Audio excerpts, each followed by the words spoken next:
And welcome back to Bitcoin Advisors channel. My name is Chris, bringing it to you here from Westlake Village, California, where it is another beautiful, hot day.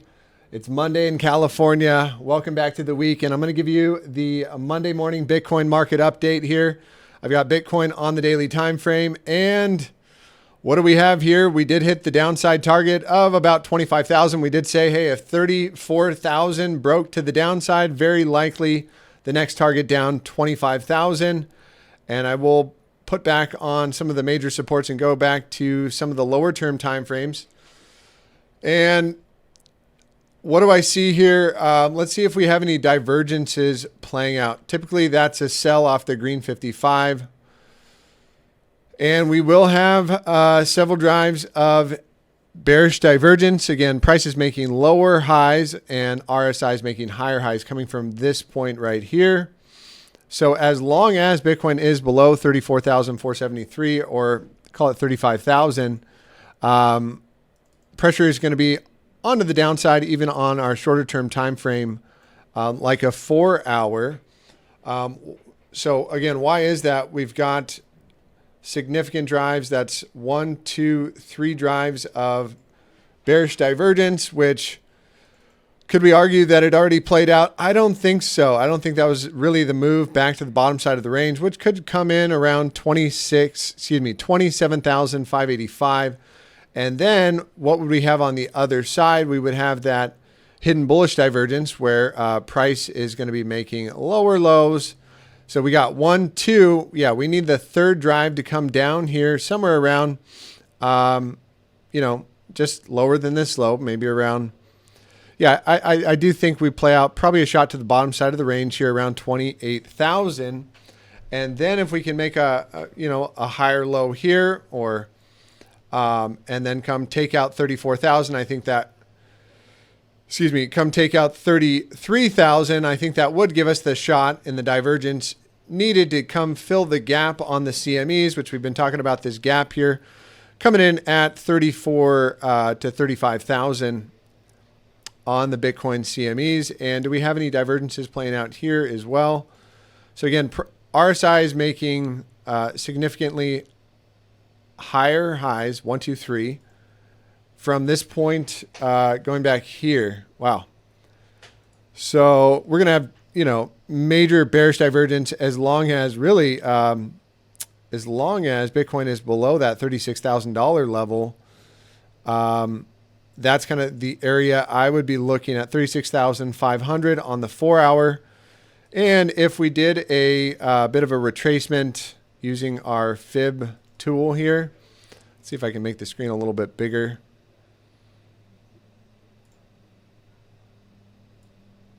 So here's the breakdown on the 4 hour. And I don't know exactly what strategy you guys like to use, but using a fib, you can see that typically the bull traps will come in right along the 618, and that's coming in here right to fill the gap at call it 35,000 bucks. So I would look for at least a short-term pullback from that area. And that's it for the 4 hour. And we got momentum cross to the downside, and we've got declining volatility. So yeah, typically you want to see, 3 extremes here to the upside before the kind of move is done. And look, Stokes crossed to the upside here on the 4 hour and just traded sideways. And now we're crossing down again. I'm a little bit more favored to the downside, but I wouldn't mind one more drive of bearish divergence playing out here, which we got 1, 2, 3. It's almost coming from this point right here. So one more drive up towards this green 55 on the 4 hour. I'd probably look at that as a decent, area to maybe take a little profit or take some off. And then that move down to 28. It might happen on an hourly. So markets are a bit mixed here today, and just checking in on NASDAQ. A lot of what, Bitcoin does here depends on what NASDAQ does. And NASDAQ on the daily time frame, looked like it was about to play out a bit of a bounce. We're getting rejected off the 9 here. So Momentum is crossed to the upside. And that would be the confirmed third drive of bullish divergence. Let's see if we have it. Yep. So 1, 2, 3 drives. And at a minimum, I would expect NASDAQ to get back up to about 12,879. Maybe not today or tomorrow, but I imagine sometime this week. And that would be invalidated with any kind of a 4-hour closure back below the 618 here. So I will pull that off and say a 4-hour or a 12-hour back below 12,000 bucks, and it's not going to look good for Mr. NASDAQ, nor will it look good for Bitcoin. And it does look like we will confirm a little drive of, not really. So that's the 4-hour on the NASDAQ, and really in general, this thing looks like it wants to come down along with the S&P after it plays out of bounds, right? It's not going to go straight down. I don't think the Fed necessarily wants the market to crash all at once, but a slower crash will bode better for the Fed. And yep, just looking at this thing on the daily time frame, we took out a lower low. So we're expecting a lower high to come in somewhere around the 0.5 of the 618, which is going to be right here or right here at 14,000. I think we'd be lucky to get up towards 14,000 and on this pity bounce. So that does give me a little bit more of a bearish bias, but I guess we'll have to see how the week plays out and take it level by level. And then, be looking to kind of play the market to the downside. Why? Because we're in a daily downtrend. We're in a weekly downtrend. And hey, let's let the trend be your friend till the end of the trend.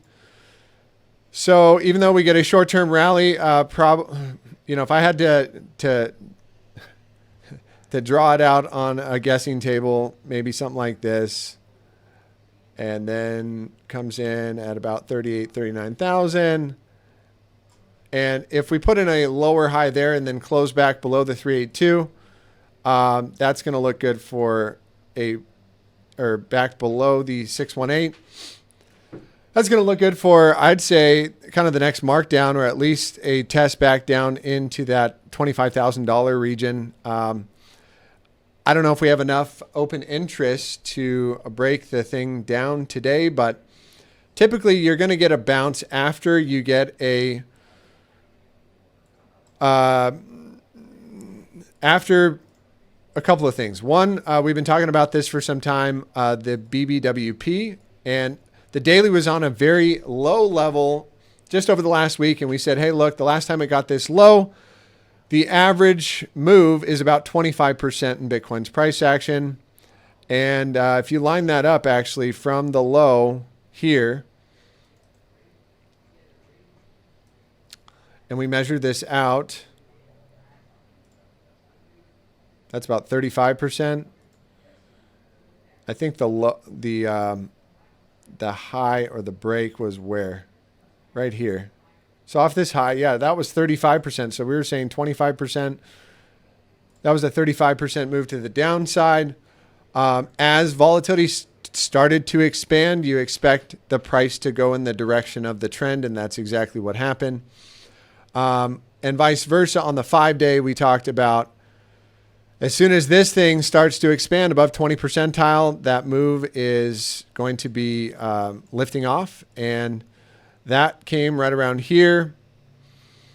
It looks like the Stokes crossing down got the better part of the move. But just a measure move from that expansion, which came in right here, from this high to the low. Yeah, about 35%. So not a bad thing to be paying attention to is when volatility is extremely low, then what's likely to happen is, well, volatility is going to increase. The price is going to go in the direction of the trend. And we have been in a 5-day downtrend. Okay, so wrapping up my thoughts on Bitcoin here, because I think the market is more in line with the pity bounce. However, things are looking droopy. Things are looking a little bit droopy. on Bitcoin. I do think we could come in and fill out this wick here again at 26.8 easily. I thought we wicked a bit lower than that. Let me just pull it up on the hourly. So where was the exact low? 26,800. I thought we had a lower low than that. Yeah, 26,800. So we didn't quite tag 25,000 yet. That leads me to believe we might have a little bit more downside in the short term. Let's just check out the weekly. The weekly, yeah, I mean, could it fill out this wick and come bounce off the purple 200? Absolutely. I think that's a possibility. In fact, I thought we already tagged a bit lower. Maybe it was on CMEs. Yeah. So on the CMEs, we did tag 24.5. I do remember seeing that. That being a pretty much follow through on that monthly closure. Last month we pointed this out. It was a very bearish close. So just in general, kind of wrapping up the thoughts here. What is when we're in a weekly downtrend, you know, you can expect down and sideways for 3 to 6 months. So we'll be, you know, looking at playing the market to the downside. But, you know, what could something look like if we were going to draw this out from this point here? How do I get that tracer? I'm going to just keep drawing here, here, and basically if we get a pity bounce here, we take the 0.5 fib,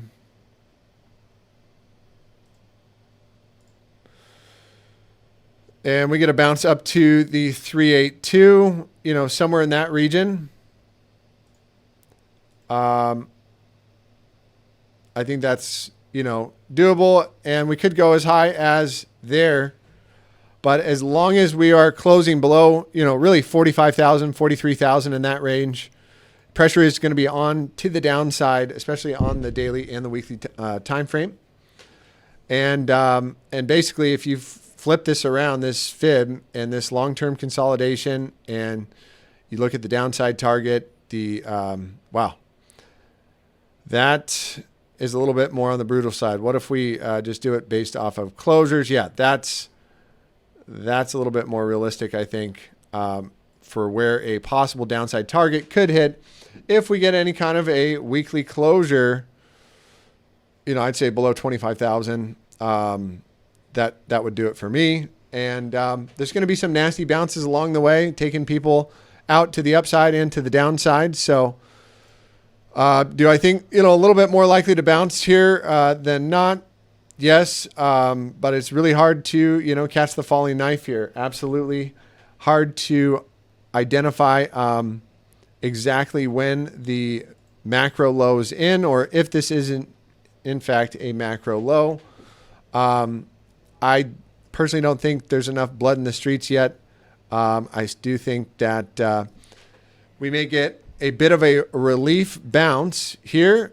Like I said, somewhere maybe up around, you know, the green 55 or the yellow 21.